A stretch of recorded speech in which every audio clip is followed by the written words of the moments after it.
বাবা মা যে পরিমাণ স্ট্রেসে থাকে স্বাভাবিক, কিন্তু এই স্ট্রেসটা ম্যানেজমেন্ট করার নিয়ে আপনি বলছিলেন। আমি শুধু বাবা মা না, আমি কিন্তু একজন মানুষ। প্যারেন্টসরাই ঠিক করে দেয় তুমি কোন সাবজেক্টটা নেবা, আর্টস নেবা না কমার্স নেবা না সায়েন্স নেবা। আমরা তাকে কি করছি, তাকে প্রবলেম সলভিং যে স্কিলটা সেই জায়গাটাকে স্টপ করে দিচ্ছি, তার ভিতরে তৈরি করছি ডিপেন্ডেন্ট। এবং পরবর্তীতে যে ওই সন্তান যদি কোনো না কোনো ভাবে কোনো একটা ভালো চাকরি না পায় বা তার ম্যারিটাল লাইফে সে যদি সুখী না হয়, তখন বাবা মা বলে তুমি তো কিছুই করতে পারলা না।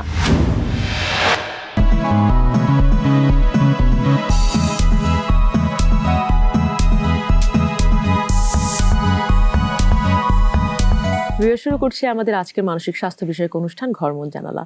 এবং আজকে যে টপিক নিয়ে আমরা কথা বলবো আপনাদের খুব ভালো লাগবে এবং মনে হবে খুবই ইম্পর্ট্যান্ট, সেটা হচ্ছে সন্তান লালন পালনে অভিভাবকের ভূমিকা। আমাদের এখনকার যে যুগে আমরা এসেছি সেখানে parenting is not a easy job, এবং সেই কারণে আপনাদের সাথে আজকে কথা বলার জন্য আমাদের সাথে আছেন সালমা ইকরাম, সিনিয়র চাইল্ড সাইকোলজিস্ট, ইউনাইটেড হাসপাতাল লিমিটেড থেকে। কেমন আছেন আপা? ভালো আছি। ইনফ্যাক্ট আপা আজকে যেটা বলছিলাম, parenting is not a easy job, তো আমার মনে হয় আপনার থেকে ভালো আর এটা কে বলতে পারবে। তো সেখান থেকে আমি যদি ছোট করে আপনার কাছে জানতে চাই, প্যারেন্টিং বলতে আপনারা কি বোঝাচ্ছেন? ধন্যবাদ আপনাকে। এখানে যেটা হচ্ছে প্যারেন্টিং বলতে আমাদের ভাষায় কি বোঝাচ্ছি তার আগে আমি একটু যাই। সবাই যেটা জানে, প্যারেন্টিং মানেই হচ্ছে একটা গিফট যেটা আমরা পেয়েছি আমাদের সৃষ্টিকর্তার কাছ থেকে। অ্যাবসলিউটলি। প্যারেন্টিং মানে গার্ডেনিং, প্যারেন্টিং মানে হচ্ছে লেবার অফ লাভ। আমি যে এতটা এফোর্ট দিয়েছি, আমি যে সারা রাত জেগে থেকে আমার সন্তানকে সময় দিয়েছি, বা আমি যে আমার অনেক কিছুকে প্রায়োরিটির জায়গায় সন্তানকে রেখেছি। জি জি। আবার হতে পারে প্যারেন্টিং হচ্ছে একটা এনজয়িং। ওকে, এখন আমাদের ভাষায় যদি বলি সেটা হচ্ছে যে একটা শিশু জন্মের পর থেকে নিয়ে তাকে প্রাপ্তবয়স্ক করা পর্যন্ত যে প্রক্রিয়াটা লালন পালনের মাধ্যমে, সেটা আসলে হচ্ছে প্যারেন্টিং। এই প্যারেন্টিংটা অনেকে আমরা যেটা করি যে শিশুর ওভারঅল যে ডেভেলপমেন্ট, সেই ডেভেলপমেন্টটাকে কত সহজ করে নেওয়া যায়, সেই জায়গাটাও কিন্তু এই প্যারেন্টিং এর মধ্যে এই যে আপনি বললেন যে শিশুর ডেভেলপমেন্টকে কতখানি সহজ করে নেওয়া যায়। আমাদের বাবা মারা বা তাদের বাবা মারা, আমাদের দাদা দাদিরা কিন্তু বলতো যে আমরা যেভাবে বাচ্চা মানুষ করেছি তোমরাও করে ফেলবা, এটা আর এমন কি। বাট জেনারেশনের একটা গ্যাপ যে থাকে, এবং সেখানে কিন্তু প্যারেন্টিং, আমি যদি এখন বলি প্যারেন্টিং না, পজিটিভ প্যারেন্টিং কি আপা, সেখান থেকে যদি বলি যেটা ডেভেলপমেন্টে আপা ভূমিকা রাখবে, সেখানে ক্ষেত্রে আপনি কি বলবেন? খুব ভালো একটা কোয়েশ্চেন। আসলে ডেভেলপমেন্টে কি ইম্প্যাক্ট ফেলবে পজিটিভ প্যারেন্টিংটাকে? আসলে প্যারেন্টিং থেকে পজিটিভ প্যারেন্টিং এ একটু পার্থক্য আছে। যেটা হচ্ছে পজিটিভ প্যারেন্টিং এ যেটা হয় যে যেখানে দেখা হয় যে যে জায়গাটার উপর বেশি জোর দেওয়া হয়, জোরটা দেওয়া হচ্ছে যে ট্রাস্টের উপর, রেসপেক্টের উপর, কমিউনিকেশনের উপর, এবং কতটা সে এমপ্যাথিক্যালি রিলেশনশিপটাকে ডেভেলপ করছে। কারণ এই এই এই রিলেশনশিপটা এমনই যেখানে যত এটা স্ট্রং হবে তত কি হচ্ছে পেরেন্টস এবং চিলড্রেনের মধ্যে বন্ডিংটা অনেক স্ট্রং হচ্ছে। হ্যাঁ, এবং পাশাপাশি যেটা হচ্ছে এই বন্ডিংটা ডেভেলপ করার মাধ্যমে যেটা হচ্ছে চাইল্ডের ভিতরে কিন্তু এক ধরনের সে সিকিউর বা সেফ ফিল করছে, তার ভিতরে হচ্ছে সে ওপেন হতে পারছে, সে নিজেকে ফিল করছে না যে মানে নিজেকে প্রকাশের জায়গাটায় সে মানে থেমে যাচ্ছে না। আপা এই যে আপনি বললেন প্রকাশের জায়গাটায় থেমে যাচ্ছে না, একটা বাচ্চা একটা তার প্যারেন্টসকে কখন অ্যাকচুয়ালি সে ট্রাস্টটা করতে পারে? যদি আমি সেখানে বেসিক্যালি আমি একটু বলি অ্যাডোলেসেন্ট পিরিয়ডের যে জায়গায়, যে এটা তো হঠাৎ করেই তো একটা বাচ্চা এসে তার বাবা মাকে বলবে না যে আমার এই সমস্যা হচ্ছে। তো সেখান থেকে তো ছোটবেলা থেকেই ওই বন্ডিংটা থাকা লাগবে। অনেক প্যারেন্টস আপা এখন পর্যন্ত বলে বড় হলে আমার বাচ্চার সাথে ঠিক হয়ে যাবে, বাট এটা টাইমের সাথে সাথে ঠিক হয়ে যাবে। এই যে টাইমের সাথে সাথে তো ঠিক হয় না আপা, এটা তো ছোটবেলা থেকে জিনিসটা কানেক্ট করা লাগবে। সেই ক্ষেত্রে আপা এই বন্ডিং এর জন্য অ্যাডোলেসেন্ট পিরিয়ডের সময় যে বাচ্চা নিঃসংকোচে তার প্যারেন্টসকে বলতে পারবে যে আমি এই সমস্যা ফেস করছি, বা আমার একটা ছেলে বা আমার একটা মেয়েকে ভালো লাগছে, আমি কি ফিল করব, বা আমি অনেক কিছু এক্সপ্লোর করতে চাই, এই কথাটা বলার জন্য তার যে সাহসটা যে সঞ্চয় করতে হবে ছোটবেলা থেকে আপা, একটা বাবা মার তাহলে কি ভূমিকা থাকা উচিত সেই ক্ষেত্রে? একদিকে হচ্ছে আমি বাবা মা, আমার একটা রোল আছে, তাই না? কিন্তু এই বাবা মার রোল মানে কিন্তু আমরা অনেক সময় ভেবে বসি যে আমাকে অনেক বেশি একটা প্যারেন্টাল ফিগার, মানে একটা অথরিটি ফিগার বা একটা ডিসিপ্লিন রুলস এগুলির মধ্যে থাকতে হবে। কিন্তু পেরেন্টিংয়ে যে আরেকটা মিনিং যেটা, যে আমার সন্তানের সাথে আমার রিলেশনটা এরকম যেখানে হচ্ছে একটা ট্রাস্ট তৈরি করা, কিভাবে একটা ওপেন কমিউনিকেশন, একটা অনেস্ট কমিউনিকেশন, যেইখানে হচ্ছে আগে আমি আমার সন্তানকে জাজ না করে সে কি বলতে চাচ্ছে, হতে পারে সে কোনো ভুল করেছে, হতে পারে সে কোনো অন্যায় করেছে, কিন্তু সে যেন এমন একটা জায়গা পায় যেখানে সে একদম কনফিডেন্টলি বলছে যে এই আমার সাথে হয়েছে। বা ওই যে যেটা বললেন যে অ্যাডোলেসেন্ট পিরিয়ডে তার কোনো ছেলেকে বা কোনো মেয়েকে ভালো লাগছে, সে সেটা কিভাবে বলবে।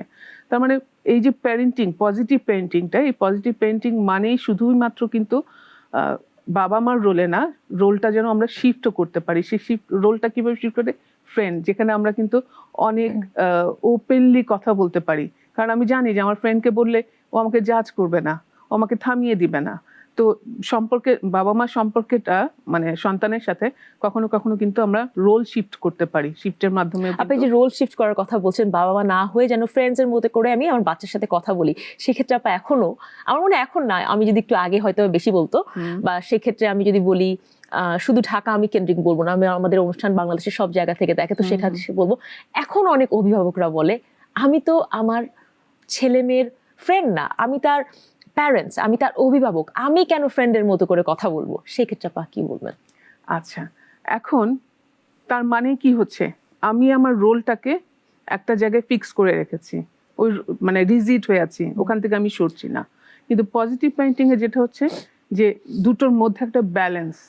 কারণ আমি যদি চাই এই যে পজিটিভ প্যারেন্টিং বা পজিটিভ প্যারেন্ট হতে চাচ্ছি, বা আমার সন্তানকে আমি বুঝতে চাচ্ছি, তার মানে সেই জায়গাটাই হচ্ছে তার সাথে আমার একটা যে রিলেশনটা হবে, সেই রিলেশনটা যেন হয় এরকম যেখানে হচ্ছে এই যে আমার খারাপ লাগাগুলি কি হচ্ছে, আমি যে পেরেন্টস সেটা আমি শেয়ার করছি। কারণ এখানে কিন্তু আরেকটা বিষয় কাজ করে, সেটা হচ্ছে যে মানে বাচ্চারা কিন্তু হচ্ছে অনেক বেশি হচ্ছে অবজারভেশনাল লার্নার, তাই না? যা দেখবে তাই শিখবে। তা এখন আমি যখন ওই জায়গা থেকে কথা বলবো আমার ফিলিংস গুলি, আমার থিঙ্কিং গুলি, তখন কিন্তু সেও শিখছে। তার মানে আমি কি করছি, মডেলিং করছি। হ্যাঁ, আমি কোন বিহেভিয়ারটা চাচ্ছি, যে যেটা বলছেন যে আমি কেন ফ্রেন্ডের রোলে যাব, তার মানে সম্পর্কটার জায়গাটা কি হচ্ছে, আমি পেরেন্টস আর আমার সন্তান এখানে। তো এই যে যখন এরকম রিলেশনটা থাকবে, তখন কিন্তু কখনো হেলদি রিলেশনটা তৈরি হবে না। হ্যাঁ, আর যখন আমি এই ওকেতে থাকছি যে আমি পেরেন্ট আছি, কিন্তু কখনো কখনো আমি আমার সন্তানের লেভেলে চলে আসছি, তখন হচ্ছে ওইটাকে ব্যালেন্স হচ্ছে, এবং সন্তান কি করছে, সে কমফোর্ট ফিল করছে, সে ওপেন হতে পারছে।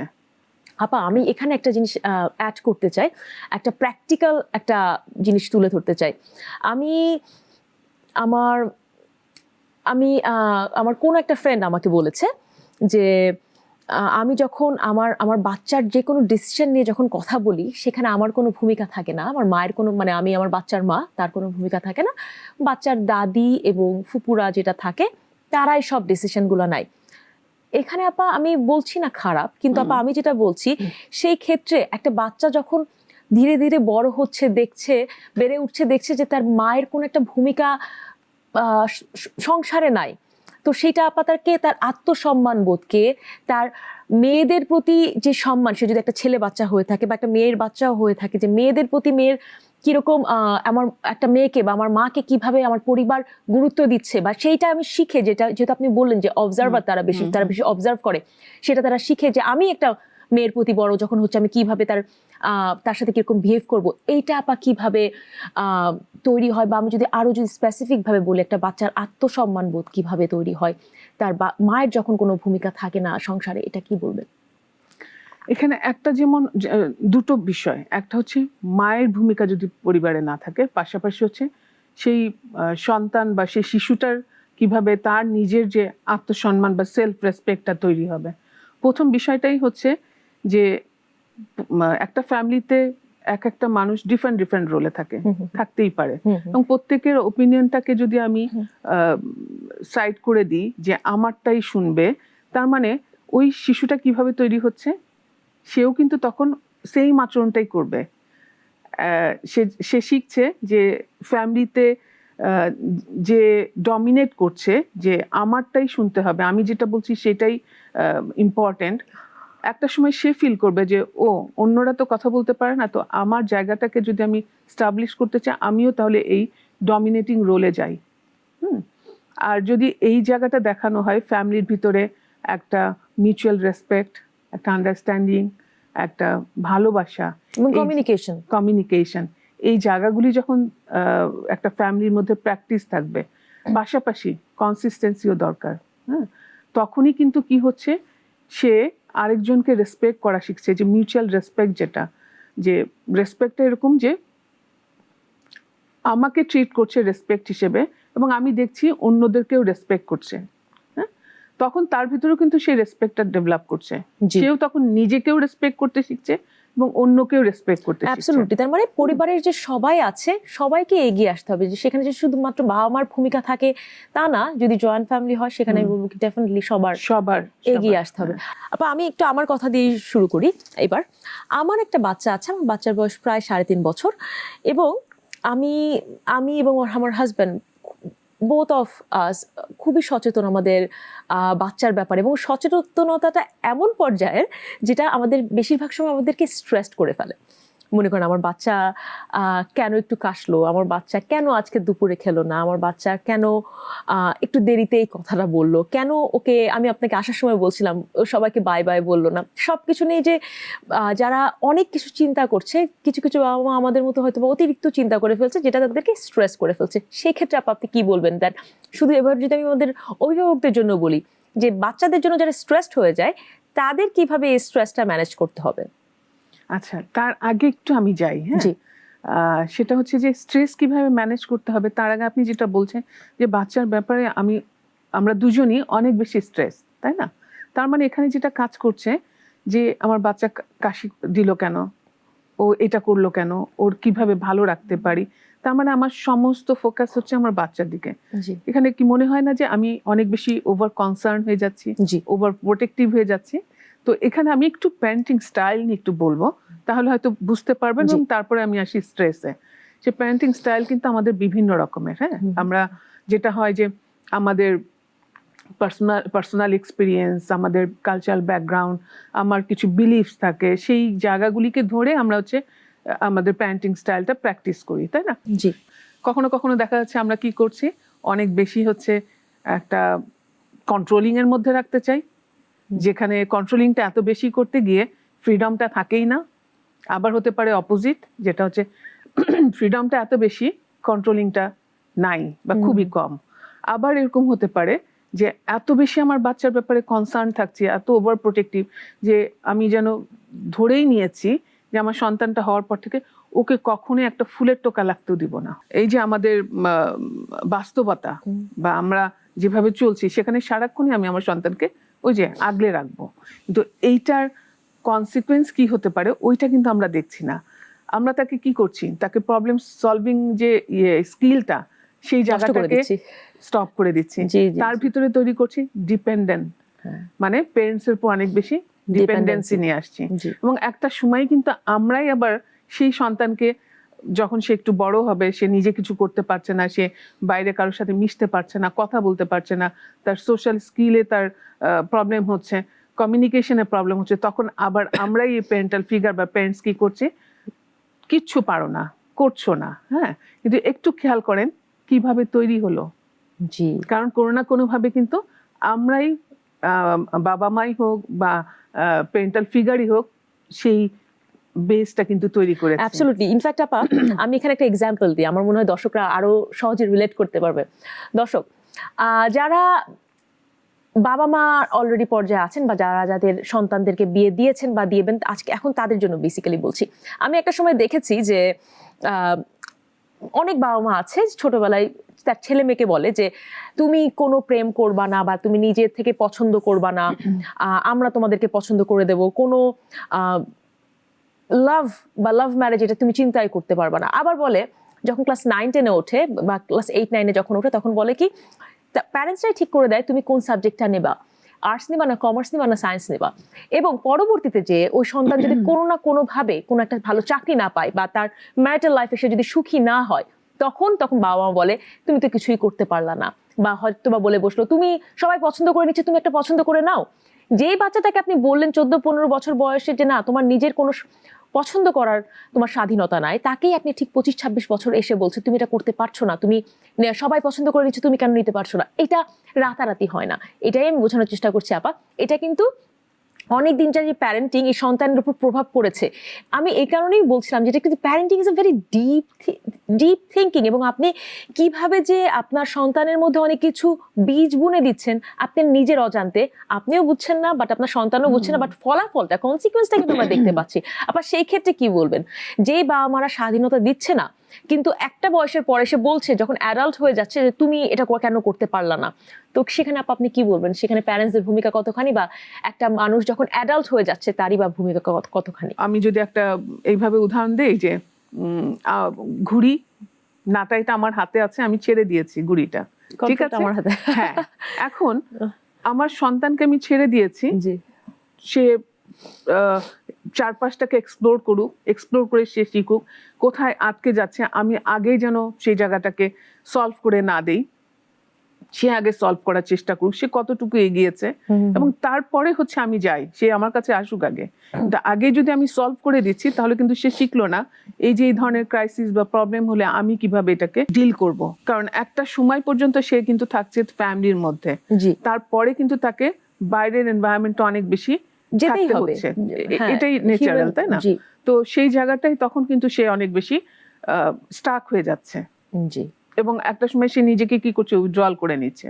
তো ওই যখন একটা শিশু সে নিজের রেসপন্সিবিলিটি নেয়ার মতন অবস্থানে, সেখানে কিন্তু বাবা মারই দায়িত্ব সন্তানকে ওই দিক নির্দেশনাগুলি দেয়া। জি, কিন্তু আপা আমার যে মূল যে ব্যাপারটা আমি বলতে চাচ্ছি, এটা তো আপা রাতারাতি হয় না, অবশ্যই এটা তো ছোটবেলা থেকেই হয়। যে আমি, অনেকে বলে যে আমার বাচ্চাটা বড় হোক তারপর আমি শেখাবো, না, একটা 3 বছরের বাচ্চা অনুযায়ী যে কাজটা তাকে করতে দেওয়া উচিত, যে তুমি একটু দরজাটা আটকাও, বা তুমি একটু পানির গ্লাসটা নিয়ে আসো, বা তুমি ওকে একটু ডাকো, বা স্কুলের ব্যাগটা যদি স্কুলে সে যদি যায় 3-3.5 বছরে, তাকে স্কুলের ব্যাগটা নিজে সে ক্যারি করতে দেয়া, এখান থেকে তো শুরু হয় নাকি? আমি কি ভুল বললাম কিনা?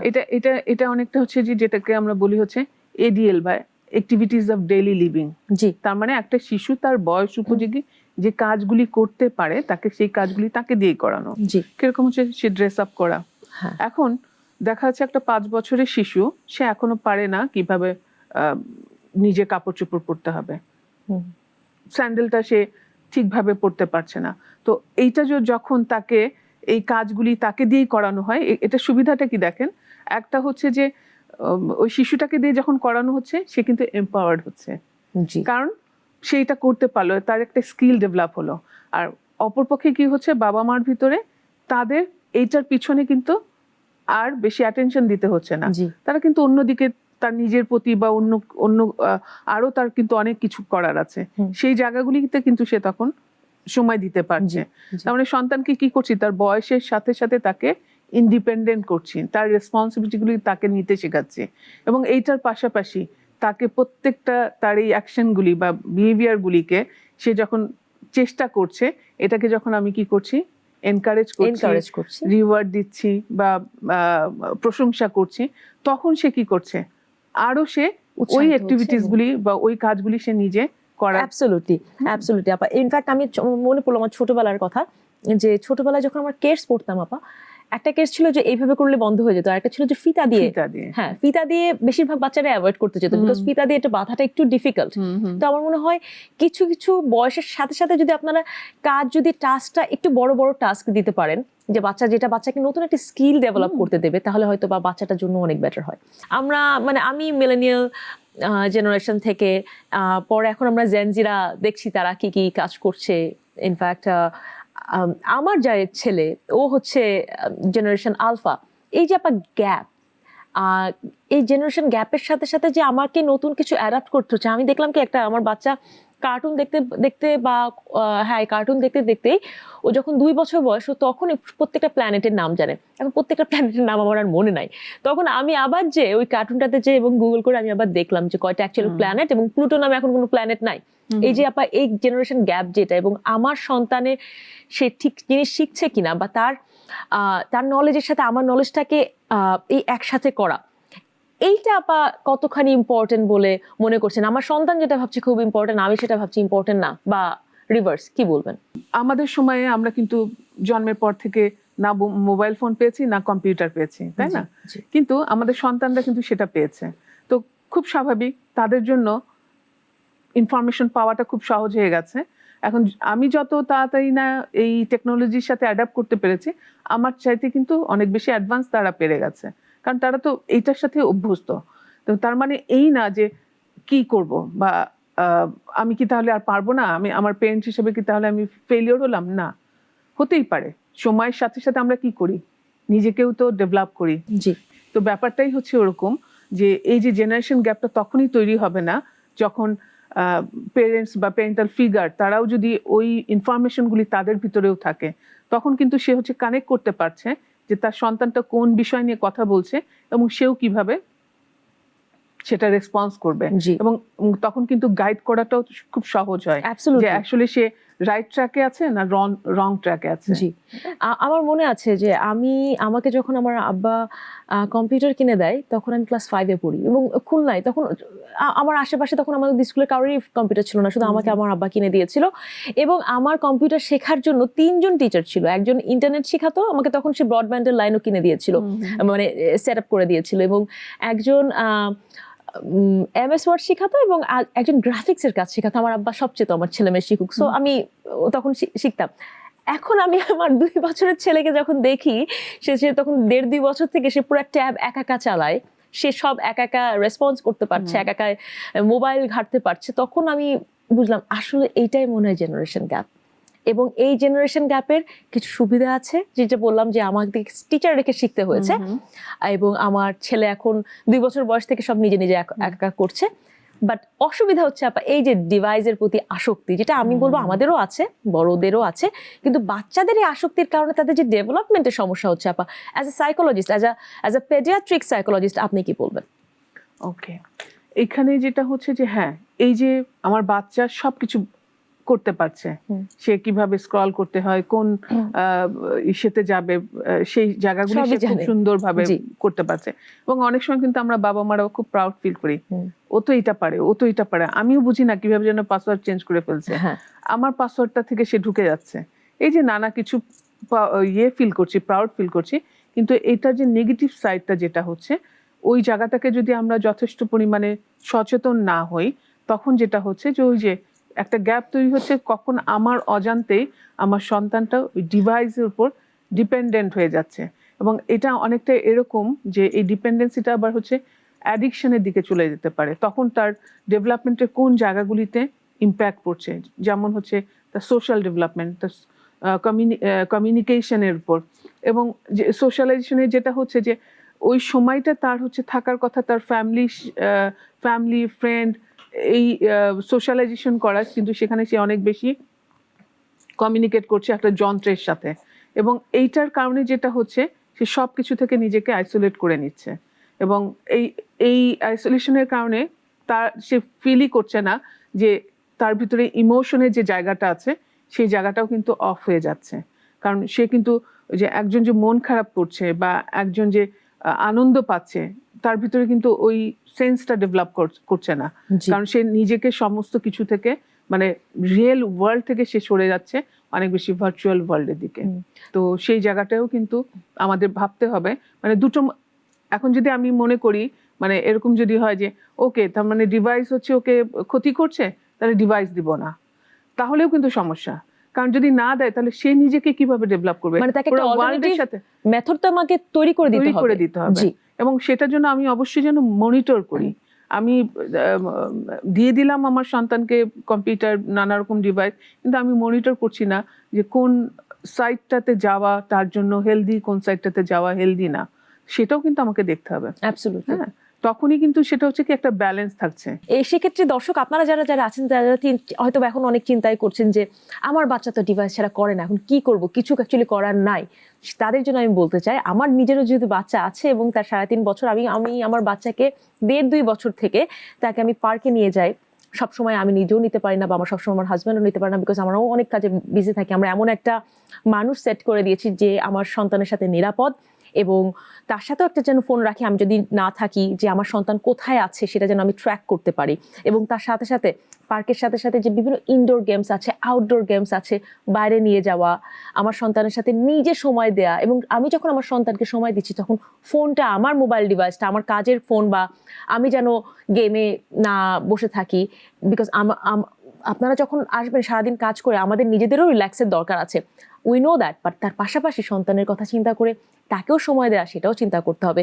সো যেটা আপা বললো, যে আপনি আপনার বাচ্চাকে যে ডিভাইস দিচ্ছেন না, বা ডিভাইস না যে দিবেন না, তার অল্টারনেটিভ আপনি কি করবেন? তাকে যে শুধু তুমি নিজের মতো করে পড়ো বা নিজের মতো করে অন্য কিছু করো, সেটা না, সেই অল্টারনেটিভ মেথডটাও আপনার নিজেরই তৈরি করে দিতে হবে।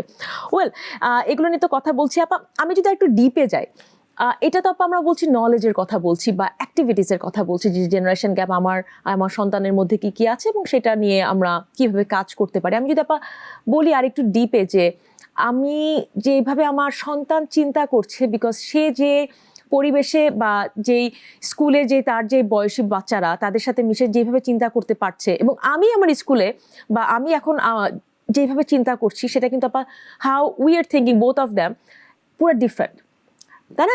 জেনারেশন গ্যাপে তো খুবই স্বাভাবিক আপা, আপনি হয়তো বা যেভাবে চিন্তা করছেন বা আপনার ছেলে মেয়ে যেভাবে চিন্তা করছে, একটা কিন্তু গ্যাপ আছে। এই গ্যাপটা প্রায় সময় দেখবেন আপা ছেলে মেয়ের সাথে বা আমার একটা কনফ্লিক্ট লেগে যায়, ছেলে মেয়ে বলে কি না এটা ভালো, বা বলে কি না এটা ভালো, সেইখানে আপা ব্যালেন্স করা যায় কিভাবে?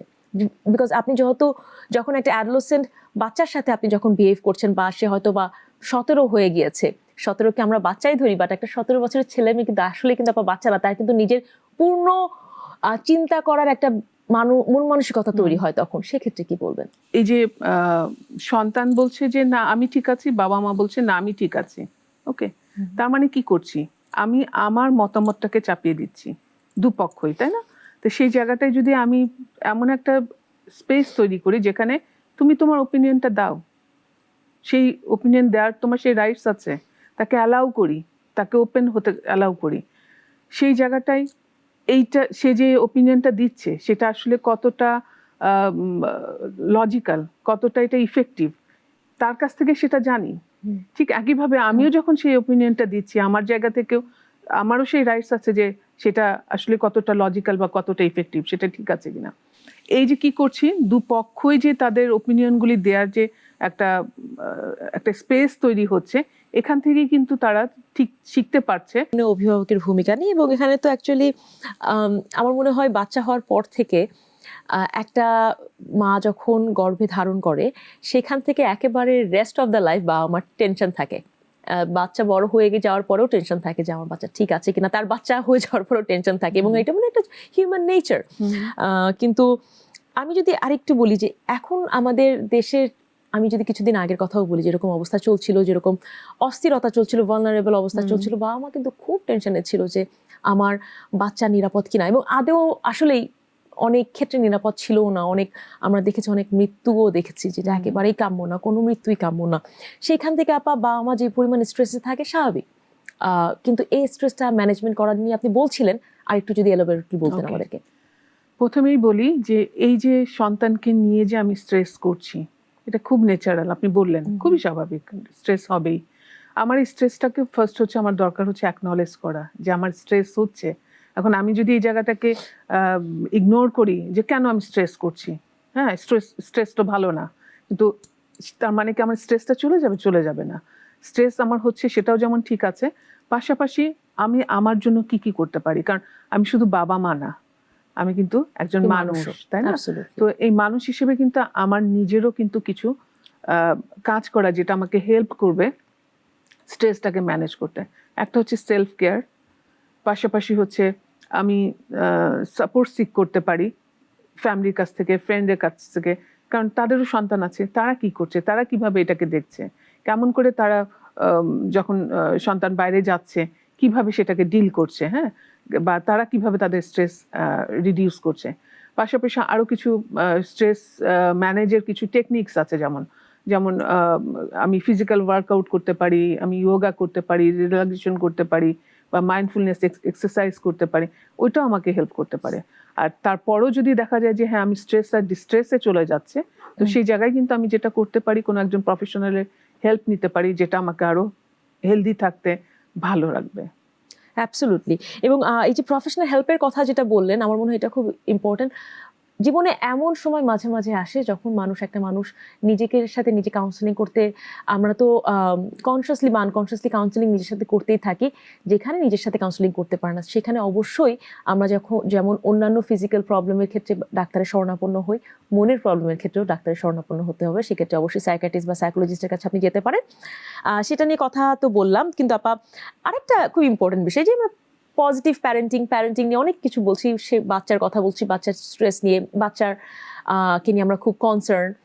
যাদের একাধিক বাচ্চা আছে তাদের ক্ষেত্রে কি আদৌ পজিটিভ প্যারেন্টিং সম্ভব? পজিটিভ পেইন্টিং মানেই কিন্তু কি থাকবে, ওখানে একটা রেসপেক্ট থাকবে, এমপ্যাথি থাকবে, কনসিস্টেন্সি থাকবে, এবং আরেকটা যেটা হচ্ছে কি বলে, এম্পাওয়ার করা, তাই না? কিন্তু বাচ্চাকে তো সময় দিতেও হয় অনেক। আসছি পাশে। এখন এই যে রেসপেক্ট কি, আমি যেমন সবাইকে করছি, আমার সন্তান যে একাধিক সন্তান হোক তাকেও রেসপেক্ট করছি। এই যেটা বলছেন যে সময়ও দিতে হয়, সময়টাকে আমরা এইভাবে, যেটাকে অনেক আমরা ইসেতে বলি যে কোয়ালিটি টাইম। হ্যাঁ, এই কোয়ালিটি টাইমটার জন্য কিন্তু আমাকে এরকম না যে আলাদা করে বের করতে হবে। অবশ্যই আমি একসাথে খাচ্ছি আমার বাচ্চার সাথে, ওটা কিন্তু একটা কোয়ালিটি টাইম। খাবারটা এনজয় করছি, আমি মুভি দেখছি, সেটাও হতে পারে, অথবা আমি বাচ্চাকে নিয়ে স্কুলে যখন যাচ্ছি সেটাও হতে পারে। হ্যাঁ, এবং একসাথে বসেও কিন্তু আমরা কোনো অ্যাক্টিভিটিস করতে পারি, যেখানেও কিন্তু কোয়ালিটি টাইম দিচ্ছি। তার মানে এই যে একজন সন্তানকেই যে শুধু কোয়ালিটি টাইম দেওয়া যায়, একাধিক সন্তানকে দেওয়া যায় না, এটা কিন্তু না। কারণ হ্যাঁ, হতে পারে সন্তানরা প্রত্যেকে ডিফারেন্ট, কারণ কারোর সাথে তো কারোর মিলবে না। হ্যাঁ, তো যদি আমার সময় থাকে, আমি তাহলে যেটা করতে পারি, আলাদা আলাদা করে সময় দিতে পারি। সেটা আমার পক্ষে সম্ভব না, তাহলে আমি একসাথে, ওই যে আপনি কিছুক্ষণ আগে বলছিলেন যে আউটডোর কিছু অ্যাক্টিভিটিস রাখতে পারি, ইনডোর অ্যাক্টিভিটিস রাখতে পারি।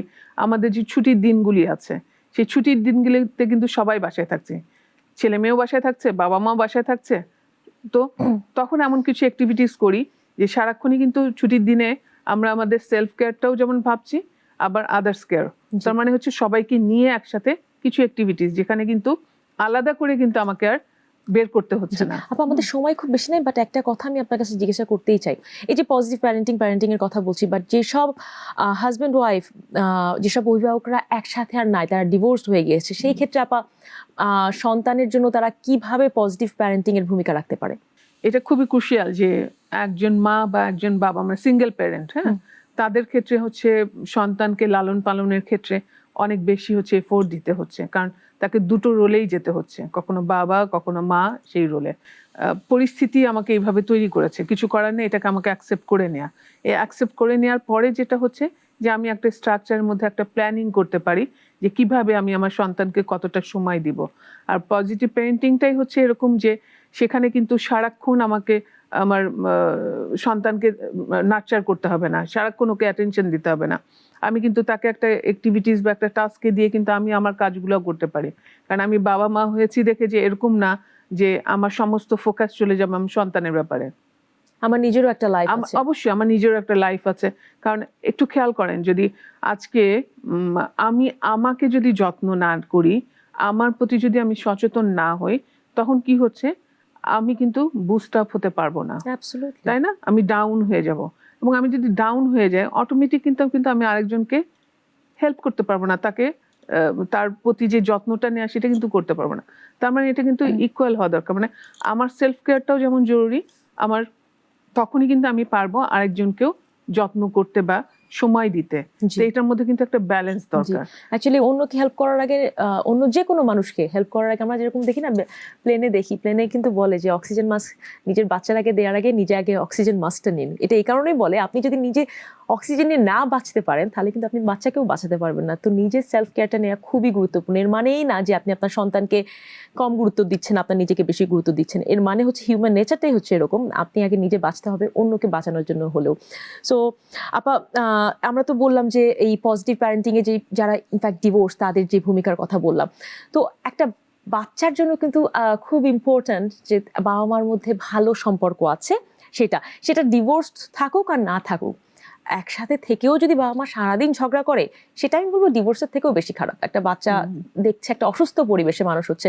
আমি আমার হাজব্যান্ড যখন আমরা গল্প করি বা আমরা দুজন হাত কোনো হয়তো কথা বলতে বলতে হাত রেখে নিয়ে বসে আছি, আমার বাচ্চা এসে দেখে বলে কি, 3 বছরের বাচ্চা এসে দেখে বলে কি যে ও wow cute, cute, you are cute. তো আমার বাচ্চা মানে তার মাঝখানেও বুঝছে যে আমার বাবা মার মধ্যে একটা ভালো সম্পর্ক আছে। তো আপা এটাই আমি আপনার জন্য শেষ প্রশ্ন থাকবে আপনার জন্য, যে যে বাবা মার সাথে যে ভালো সম্পর্ক একটা বাচ্চা দেখে দেখে শিখছে এবং তার প্যারেন্টসদের প্রতি সম্মান করা সে শিখছে এবং টুয়ার্ডস অন্যান্য মানুষের প্রতি সম্মান করা সে শিখছে, সেখান থেকে কি বলবেন?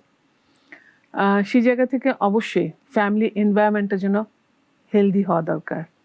এবং এখানে যে জায়গাটায় জোর দেওয়া দরকার সেটা হচ্ছে যে সেটা কতটা আমি হচ্ছে রেসপেক্টের সাথে একজনকে দেখছি, কতটা তাকে বুঝতে পারছি এবং কতটা তাকে ভালোবাসছি। এই জায়গাগুলি যখন একটা ফ্যামিলিতে প্র্যাকটিস করা হবে, অটোমেটিক কিন্তু সেই সন্তানটাও কিন্তু সেটা দেখছে এবং ওইভাবেই কিন্তু তার ভিতরেও সেটা ডেভেলপ করছে। এবং আরেকটা সবচেয়ে ইম্পর্টেন্ট যেটা মানে একটা পজিটিভ প্যারেন্টিং এর মানে মেইন যে রুটটা, সেটা হচ্ছে ট্রাস্ট। একজন আরেকজনকে বিশ্বাস করা। এই বিশ্বাসটা যদি কোনোভাবে চলে যায়, তখনও কিন্তু এটার ইম্প্যাক্ট এসে সন্তানের উপর পড়ছে। তো সে যেটাই করছে সেটাকে যেন আমি আগে তার কথা শুনি, তাকে এমপ্যাথির সাথে দেখি, তার ফিলিংসগুলি, দ্য থিঙ্কিংগুলি তাকে বুঝতে চেষ্টা করা, তাকে রেসপন্স করা। জি আপা, আপনাকে অনেক অনেক ধন্যবাদ আমাদেরকে আজকে সময় দেওয়ার জন্য। ইনফ্যাক্ট আপা তিনি হচ্ছে সিনিয়র চাইল্ড সাইকোলজিস্ট এবং আমরা আজকে অনেক কিছু শিখলাম তার কাছ থেকে, যে একটা সন্তান লালন পালনে অভিভাবকের ভূমিকা কি কি থাকা উচিত। আমি যদি ছোট্ট করে সামারি করে বলি, যদি 4টা কথাই বলতে চাই, একটা সন্তান লালন পালনে খুব দরকার communication, respect, love and trust. যদি এটা রাখতে পারেন অবশ্যই প্যারেন্টিংও ইজি হবে, সন্তানেরও ডেভেলপমেন্ট হবে। আপনারা অনেক অনেক ভালো থাকবেন। আমরা আজকে আমাদের মানসিক স্বাস্থ্য বিষয়ক অনুষ্ঠান হরমোন জানালা থেকে বিদায় নিচ্ছি। দেখা হবে আবারও আগামী শুক্রবার। আল্লাহ হাফেজ।